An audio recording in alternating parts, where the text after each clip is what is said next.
Aj pre vás je zemiakový chlebík absolútnou klasikou, keď sa povie chlieb.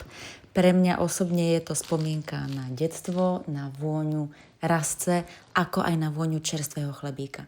Mám pre vás recept na tento jemný a vláčny chlieb vďaka nielen zemiakom, ktoré sú vnútri, ale aj vďaka kefíru, ktoré striedku ešte zvláčnia. K rustikálnemu vzhľadu mu dopomáha aj posyp zo soli a rastce a aby nám vydržal na chlebíku počas pečenia, odporúčam najskôr cesto potrieť rozhabarkovaným vajíčkom. To zabezpečí, že sa tam rastca aj sol prilepia a aby bol efekt ešte viac rustikálny, použite hrubozrnnú sol. Všetky suroviny, ktoré som na tento chlebík použila, nájdete v popise a celý postup na prípravu tohto chlebíka nájdete už teraz na mojom Hero Hero kanáli.